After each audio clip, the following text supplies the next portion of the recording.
Hallo und herzlich willkommen. Hier lernst du alles rund um das Thema Investor Relations, Fundraising und Kapitalmarkt. Mein Name ist Julia Stötzl und ich bin Gründerin und CEO von Investor Relations Beratung Unicorn. Unicorn ist davon eine Mission, Investor Relations für die nächste Generation einzuführen. Das bedeutet ganz konkret die Integration von digitalen Medien wie zum Beispiel LinkedIn, Podcast, Newsletter in die klassische Kapitalmarktarbeit. Mehr Informationen zu Unicorn, aber auch zum Podcast findest du unter unicornconsulting.com. Und jetzt wünsche ich euch viel Spaß beim Zuhören. So we really contacted Finfluencer directly and asked them if they are open to do such a cooperation. And as I already mentioned, they are very open to do so. If you just look at how many shares one person has, you can forget retail investors. We discussed with 30 institutional investors. Surely that is very much more important if you just look at the amount they spend in investing. But if you look at the impact an event can have, 2 or 3 days, a lot of posts after the event, positive posts about our company. Hello, my name is Julia and I'm the founder and CEO of Investor Relations and Public Relations Consultancy Unicorn. That is on a mission to provide next generation investor relations by utilizing digital media into the IR work. Hi, my name is Caroline. I'm leading IR and ESG at a German neobank. And in this episode, Deep Dive, we're discussing the growing trend and use cases for Finfluencer relations from the company's point of view. And we will do this with Ilka Freud, who is Investor Relations Manager at Bachelor. Let's get started. Perfect. And now we get to my favorite part of the start of the episode, I would say. Mine too. Our little catch-up. Yeah, exactly. You can hear from my voice that I think I'm getting sick. I've been dodging that bullet for quite some months, and I knew it would come at one point. And I think the last few months the last few weeks actually, in fact, have been too intense with traveling, conferences, not sleeping, also going out probably too much, and a lot of work. And I think the combination, now that it's getting colder, is that I'm getting sick. Amazing. But how are you, Caroline? I cannot complain. I have dodged this bullet. I'm still not sick. Knock on wood. But yeah, I think if the season change and everything is obviously a bit tiring, but I'm keeping up. Not too bad. Good. You're living also in your new flat now, right? Yes. I'm recording from the new flat today. Actually, I have to say the sound is already much better because the old flat, for everyone who doesn't know, but Caroline used to live in this very old building. In Berlin, you always have like these old buildings, and I do live in one as well, and you have huge ceilings, and it's not a very good podcast setting, so I think your quality is already improved. No, I just need to move as well. Exactly. No, it's true. I'd say this is more podcast friendly, but I think, yeah, in those old buildings, one should put more things on the walls, more carpets, but I'm not such a fan of carpets, I must say. Yeah, it's a bit dirty, no? So how was your last week? So what's up on your agenda? Give me the tea. Well, so, it was, heads down work, I'd have to say, quite a bit of that, but I had this nice lunch, and I heard that you will be participating in this investor relations teaching from Deutsche Börse, and I'll be joining that as well. So I can't wait to actually see you on stage and talking about our topics. Did you actually ever see me on stage before? I don't think so, right? No, it's going to be the first time. Yeah, I actually still have to prepare the presentation. Usually I have my repertoire on things that I can say, but this is a topic that I think I still need to prepare. But it's good. I'm actually looking forward to it. So it's going to be also a bit about how to digitalize investor relations. And also I think, I don't know, I need to actually ask what in detail I should talk about, but I think it's also going to be about how to get started with investor relations, how to set up an IR program. And as part of that, I'm going to do this digital element as well, which I'm most passionate about my work, I have to say. Yeah, exciting. And you, what have been your trips? I know a bit, but for the audience, what was the last trip you did? Well, there were so many. About summer I already talked about, right? I think I was in Munich. Then I was supposed to be in London, but I canceled this one.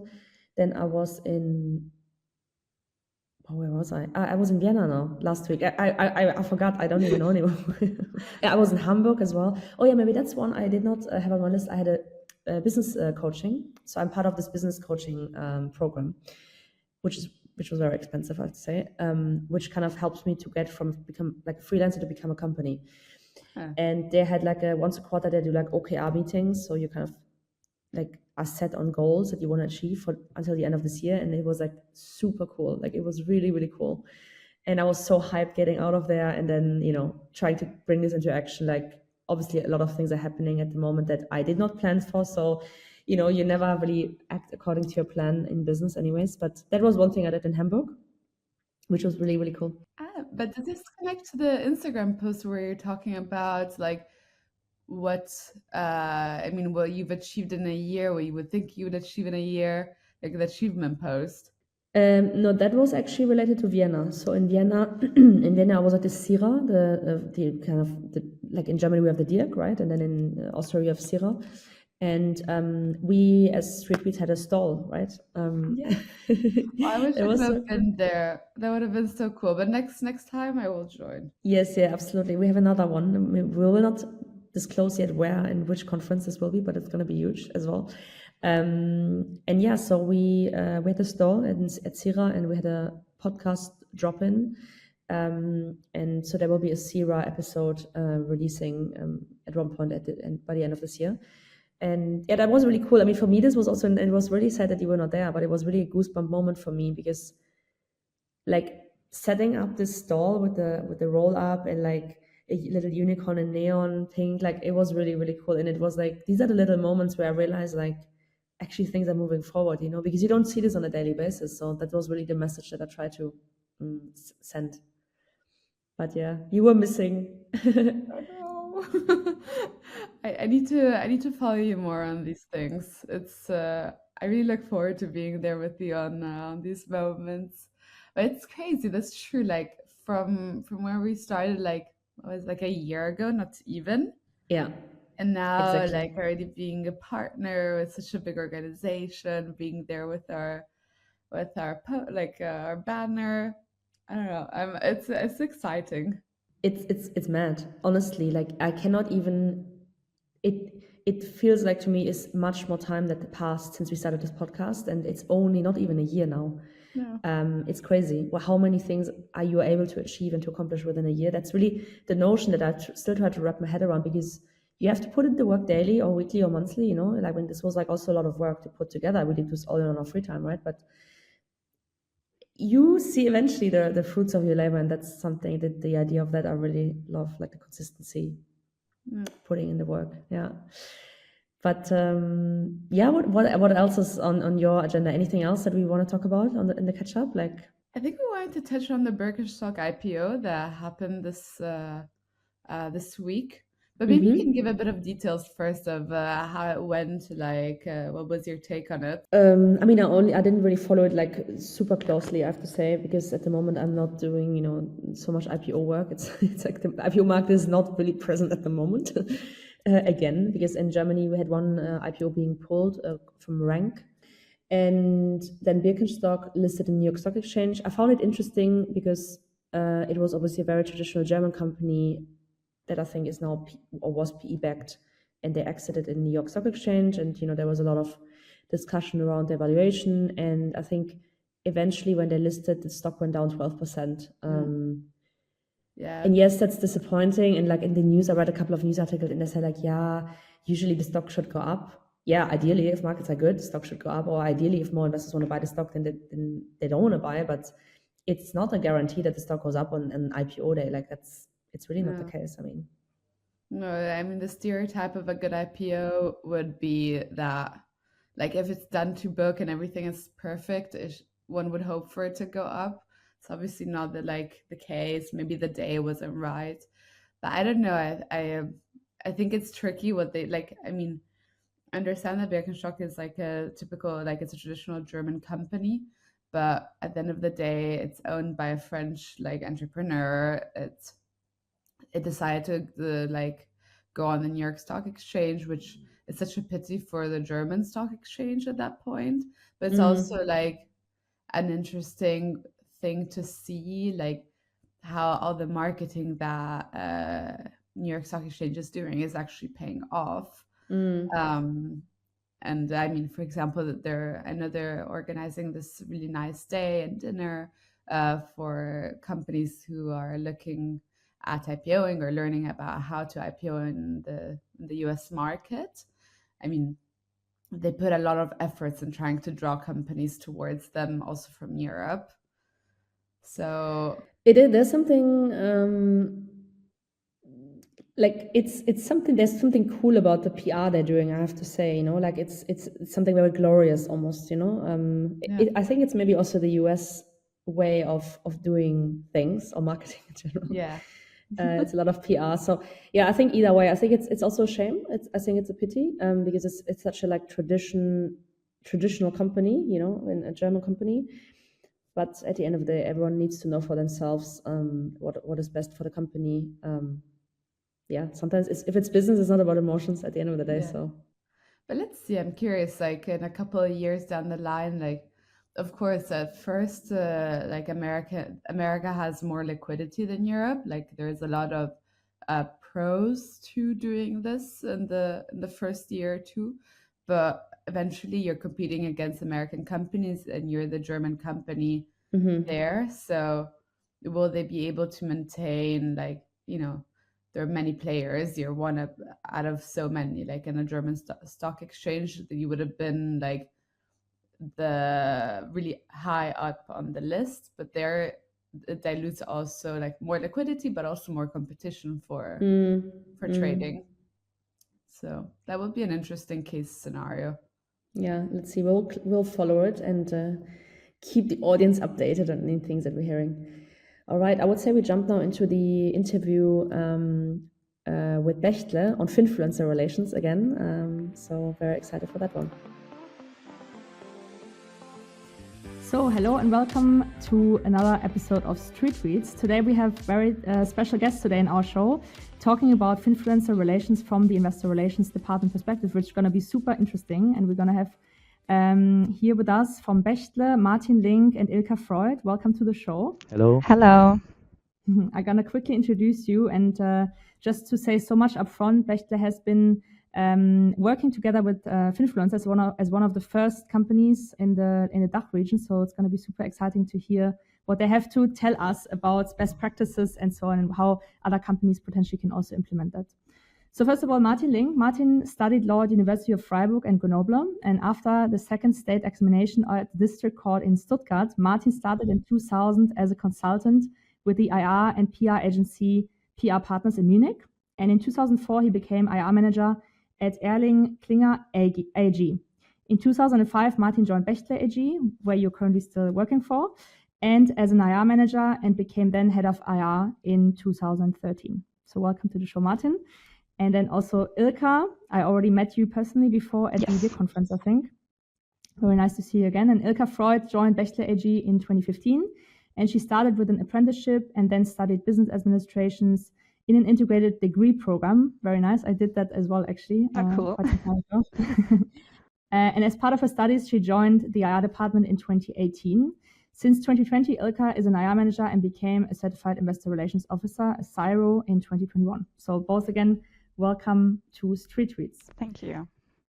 So maybe I gave a bit of a background to yourselves, but maybe you could also add a bit of personal touch to introduce yourselves to the audience and what brought you here today, being IR managers and also using, some of these more innovative things in IR, such as Finfluencers. So maybe I start very shortly, since there is no special IR education, at least when I became IR manager, it was never clear for me that I want to be something like that. I studied law, as you mentioned. Then I realized that maybe communication is more what I like and want to do. And then finding IR was, for me, absolutely a fit, because IR is related with a lot of legislations, with regulations on the one hand, and on the other hand, you work in a communication department, you write press releases. So let's say the creative part is there as well. So for me, it was really a perfect fit. And that is why when I started in the agency and I learned about investor relations, it was clear for me that's my way. Very cool. Yeah, I'm gonna start as well right now. So yeah, as you already mentioned, I started 2015 at Bechtle, and I just started only with an apprenticeship, and at that stage I didn't knew that I will end up at the investor relations department, to be honest. So yeah, I started business administration, and one of the stations was the investor relations department. And then yeah, I got the feeling of the combination of analyzing financial figures and also like communicating them. This is something I really like and I really loved, I would say. And after my studies, Martin offered me the job at the team, and I was very open to do so because I already mentioned it. That's because I really loved the combination of analyzing and communicating. Very cool. Yeah, my way into investor relations has been very random. But I really like it as well. I think it's a nice mix of legal matters, of communication matters, of financial matters. So it's a perfect whirlwind. And maybe you can give our audience a bit more background into how it is like to do investor relations at Bechtle. Like, what does your role include? What are typical tasks and projects? Maybe something where we can set the basis of our discussion today. Yeah, maybe I start by mentioning that the team was really very small for a long period before Ilka joined. It was only 2 people, Julia, another colleague, and myself. Now we are 3 people, and with October we will have a student who will join us as a regular team member. So now 4 people. This means that from the very beginning it was always clear everyone of us has to do everything. So we are all generalists. This will change now when we are 4, but from the very first day it was clear we must do everything. And another thing that is special about Bechtle is that we have not only a small IR team, but we have a small executive board as well, only 3 people. The CEO is CFO in 1 person. That means that he has only limited time for really IR activities, which means that it's completely normal for us at Bechtle and for us as IR team that we do roadshows and conferences IR only. Which is not usual for other companies. We hear that often from investors and from analysts that normally they speak on C-level, but as I said, at Bechtle, it's normal that we, meaning Ilka and myself, we are the face to the capital market, and it's only very rarely that the CEO/CFO joins us. And that is, from my point of view, not only special, but it is something that makes the work even more interesting because we are more involved in this direct contact to investors and to analysts. Yes, and I guess also for me it was a very good opportunity because because of these lean processes, because of these flat hierarchies, and also because of this small team, it was very cool for me to be included at a very, very early stage. Already in my integrated degree program, I had the possibility to join Martin in Zurich for a roadshow, for example, and also in the first year of a full-time team member, I have been with our CEO to a conference. So I guess this is not the normal way in an IR team, and this was a very cool opportunity for me to really jump directly in the real IR world, I would say. Yeah, I totally agree. I think it's especially when you are at your earlier in your career, I think it's very rewarding to get a lot of exposure quite early on, right? I felt the same at Delivery Hero. This was actually really my official first IR role that I had. But I was like also on roadshows already, speaking to investors, and it's very rewarding, and you learn a lot. So that's great to hear. And maybe if you allow me to say something as a white old man, it is more important to have really women and young women in investor relations, because I realize how strange sometimes investors look when they see, oh, there's a young woman beside Martin Link sitting, and oh, she's speaking as well, and what she says is very good. So it is so important that the financial community, at least in Germany, because really in Germany there is a lack of women, that they realize that it is completely normal to talk to a woman and to talk to young people as well. Yeah, it's great that you are subscribing to that, important topic as well. So very good. Maybe before we dive in a bit more into the topic of today and how you manage kind of the Finfluencer topics, but maybe we can hear a little bit more about what is your focus in investor relations. So I understand that you have obviously a very broad spectrum of what you're covering given the specific setup that you're having.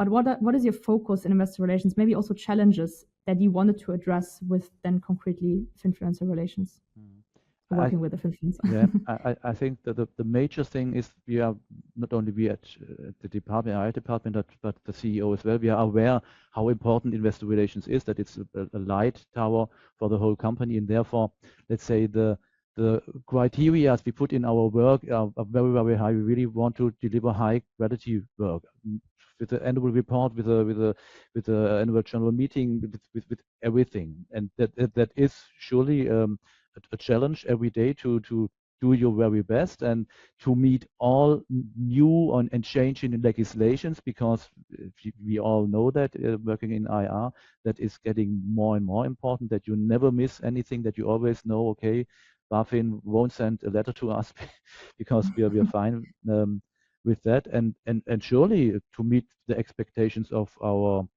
major stakeholders of the financial community. That is easier when you work in a successful company, delivering good figures every time. But I think more important is that that in the communication you are really reliable, and that the people talking to you know that they can trust you, that they know that they tell you the truth. So these are, from my point of view, the overall challenges, not only the challenges now regarding maybe influencers or new things. Nice. Maybe you can now dive a bit more into before we're really diving in how you've done it, but maybe you can tell us a bit more what were the motivations to work together with Finfluencers. Was there specific event that you wanted to promote, or was it just something you wanted to try out? Maybe you can give us a bit of a background why you work with Finfluencers together. So we actually, or also for the past years, we are actually very active in doing some retail investors day.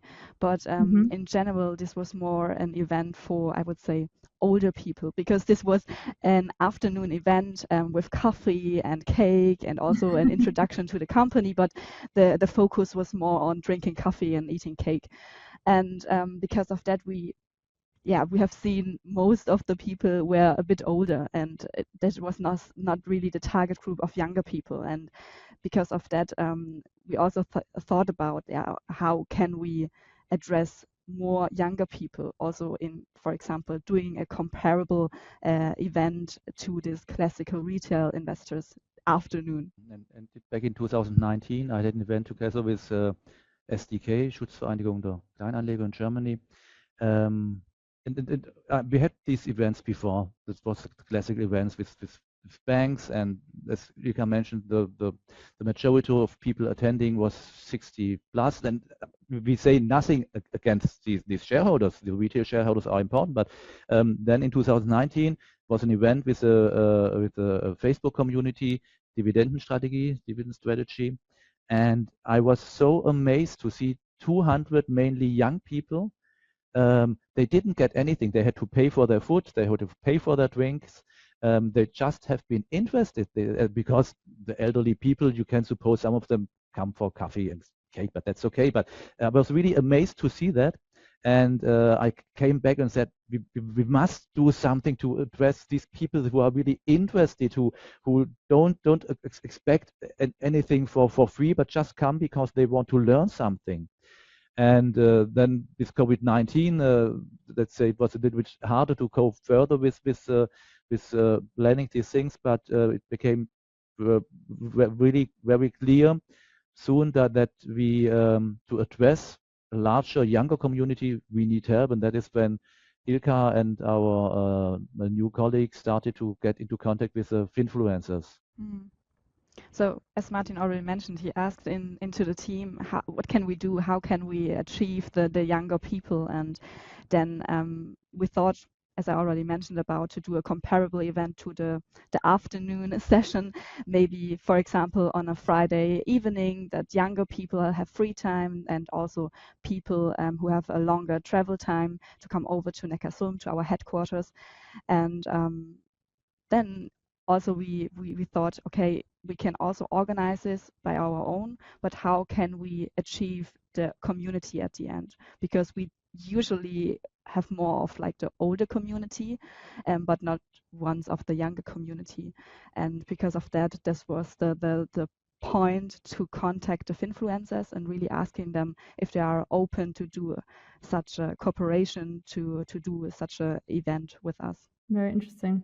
What was the feedback from your ecosystem? Like, did investors, like also institutional investors, notice? Did you get any feedback from retail investors concretely? Maybe any positive or negative feedback from employees as well? Like, could you give us a bit of background on that? Feedback was very positive from employees. Some of them even joined the event because, and that is something that I realized at that point. Most people working at Bechtle don't know anything about what we are doing. They don't know how we present the company. They don't know how we react on the capital market, and they don't know what the capital market wants to know from us. They don't know how the capital market sees Bechtle. So there's a high interest from employees of Bechtle in learning about what we in investor relations are doing. Therefore, some of them I mentioned that joined the meetings. The CEO, let's say it was positive. It was rather positive. He said, okay, what are you doing there? Okay, tell me about it afterwards. And then we told him that we had positive feedback on Twitter, we had positive feedback on Instagram, and he said, okay, so that's more that we cannot expect more than this. Let's say in the financial community, looking, let's say, at investors, analysts, I think that is not so important for them what we do with retail investors. What was important for us, what was really the impact that the 2-3 days after the event, really a lot of tweets or a lot of posts on Instagram mentioning the event, how good it was and how great it was. That was for us the major thing that we kept after the event. So really the digital feedback really as part of that. Maybe I kind of skipped that because I obviously know what you've done, but I think our audience, not everyone knows. Like, maybe you can give us like a bit of a background, how you organized the event, like what was it actually about? How did you organize it? You know, maybe you can guide us a little bit through the details of it, because I obviously know it, but I think not everyone in the audience knows. So as I already mentioned earlier, so we really contacted Finfluencer directly and asked them if they are open to do such a cooperation. And as I already mentioned, they are very open to do so, because we and also the Finfluencer see it as a really good win-win situation, because both of the parties have their advantages out of it, because we can communicate with the community and they have like a community meeting on the cost of Bechtle, for example, to be honest. Yes, of course, I mean, it was more on the organizational part. On one hand, we have our internal event management.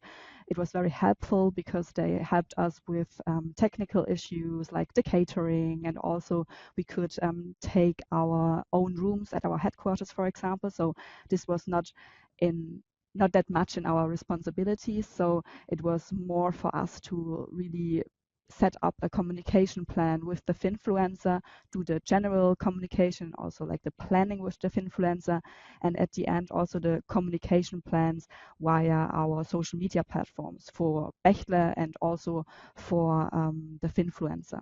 Maybe adding to that, I'm now in the role as the feminist, but we had from the very first day the goal to address female influencers. Not we have nothing against male influencers, we address them as well, but knowing that the majority in the financial world is male, we wanted to highlight that there is a female influencer world as well. And our first event was with Lisa Osada, so we were very happy to have for our first event a female influencer.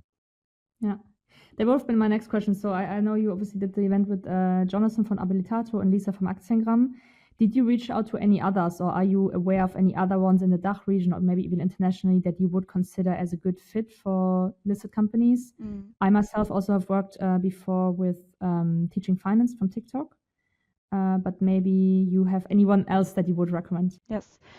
So the first event was with Elisa and Jonathan, and our second one was with Michael from Goldesel. It was also a very successful event, and now we are currently planning another in October.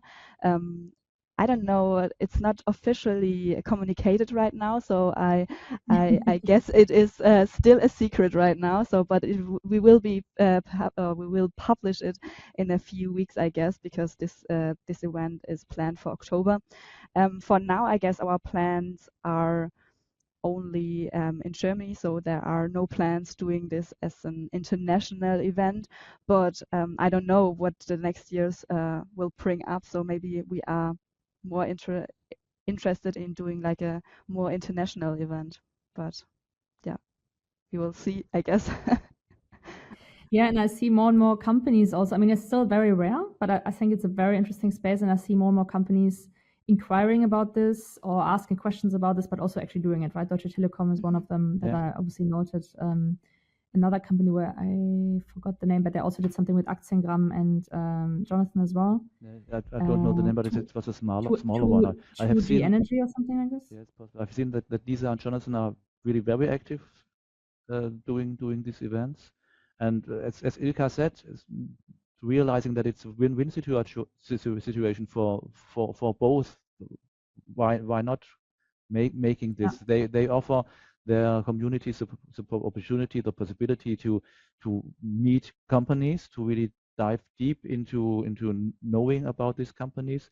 The meeting with the network is very important, to meet really face to face, not knowing that Lisa and Jonathan or Michael from Goldesel are a real person you can talk with. So it's and for us, you know, if you just look at how many shares one person has, you can forget retail investors. That's clear for everyone. If we yesterday we have been to a conference in Frankfurt, we discussed with 30 institutional investors. Surely that is very much more important if you just look at the amount they spend in investing. But if you look at the impact an event can have, as I just mentioned, 2 or 3 days, a lot of posts after the event, positive posts about our company.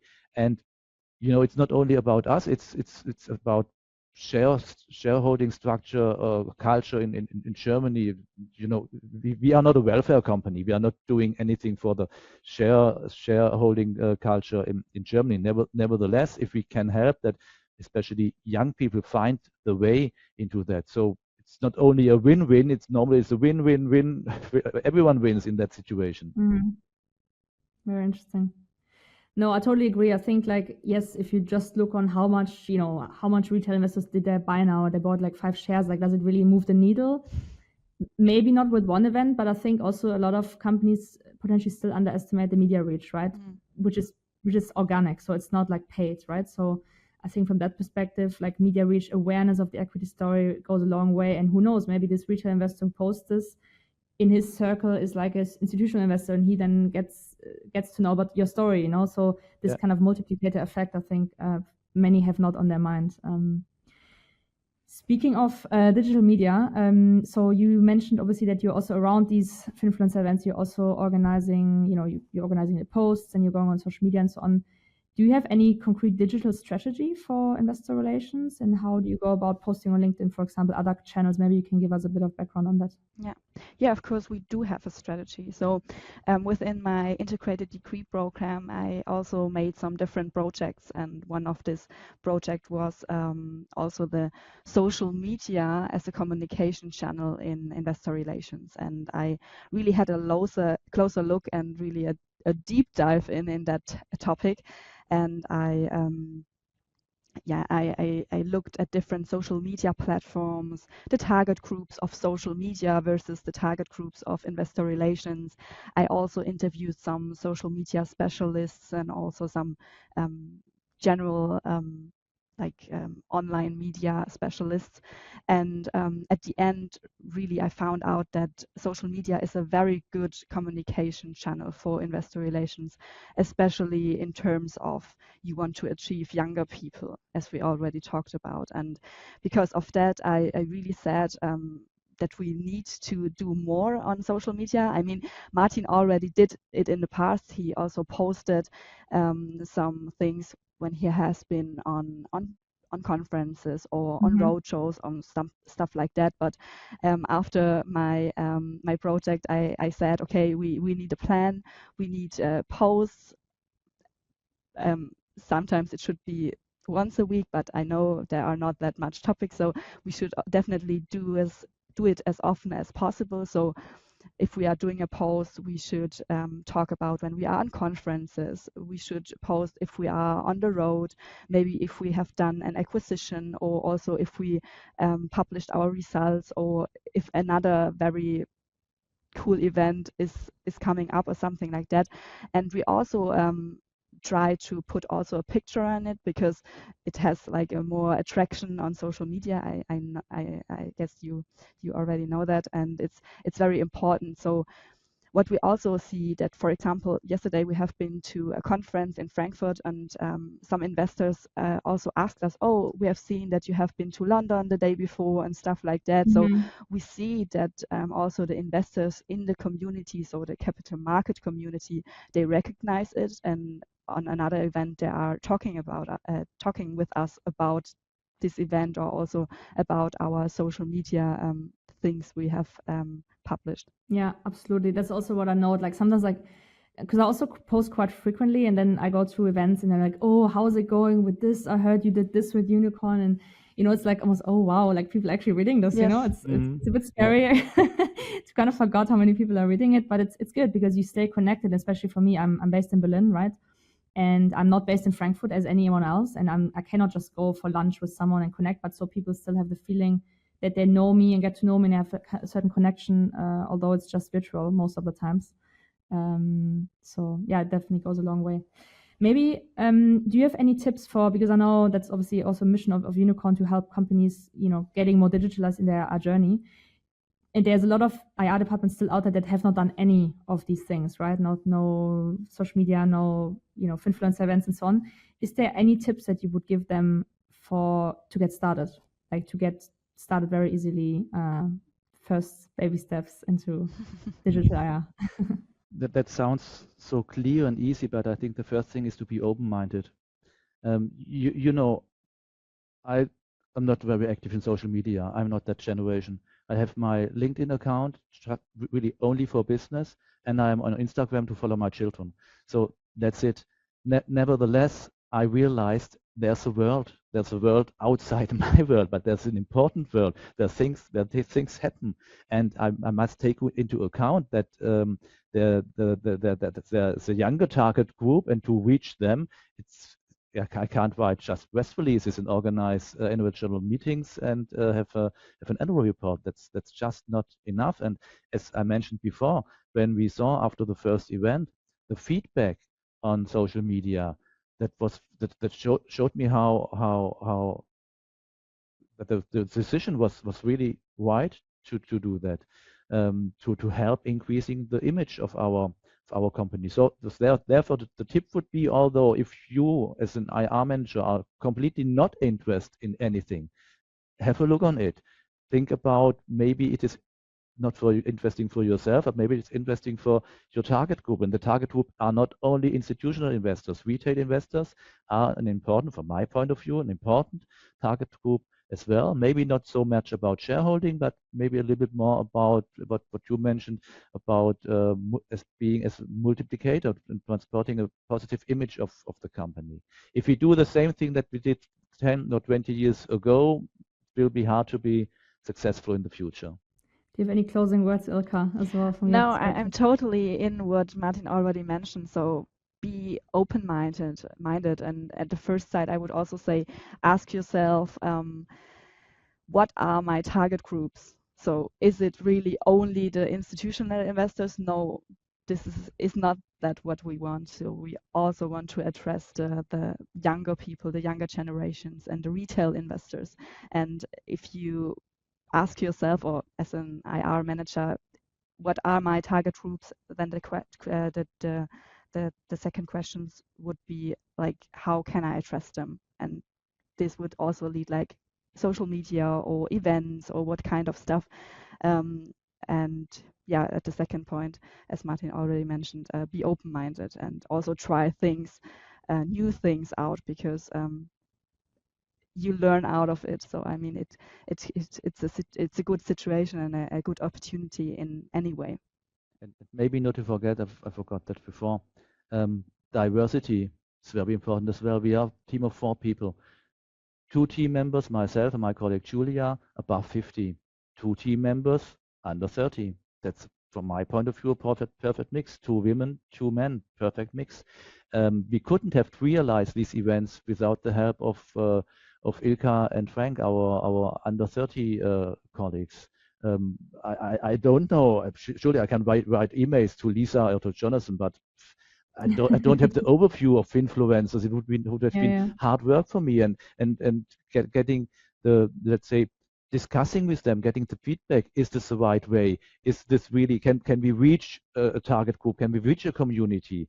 That is so important. If you have a team of only, let's say, above 40 or above 50 people, I think maybe it will be harder for you to get to think about these things, because you are in the daily routine and no one is asking, is this a good thing? So a really good mix of diversity is important for a team to bring forward these things and to be, what we mentioned right now several times, to be open-minded.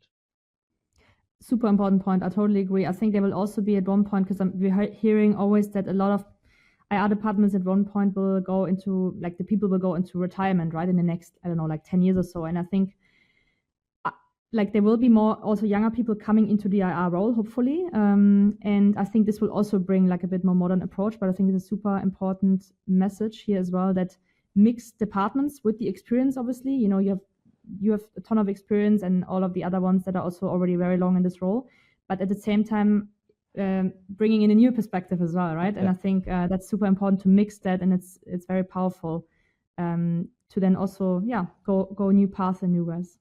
Totally agree. It was very nice to interview. It was very interesting. I will definitely follow your journey. And maybe after the next event, once it's published, once you have done it, maybe we can do another catch up or so. But I'll definitely follow you along and wish you best of luck. Thank you. Thank you. You too. Bye-bye. Bye. So, wir sind jetzt auch schon wieder am Ende des Podcasts angekommen. Ich hoffe, dir hat diese Episode gefallen. Wenn du Hilfe brauchst bei irgendwelchen Kapitalmarktthemen oder digitalen Investor Relations Themen, dann melde dich gerne unter unicornconsulting.com und buch dir einen ersten freien Consulting Call. Wir würden uns ebenfalls darüber freuen, wenn du uns auf Social Media folgst, zum Beispiel YouTube, TikTok, Instagram oder auch LinkedIn, oder wenn du einfach einen Like da lässt. Ich wünsche euch alles Gute und bis zum nächsten Mal. Eure Julia. Ciao.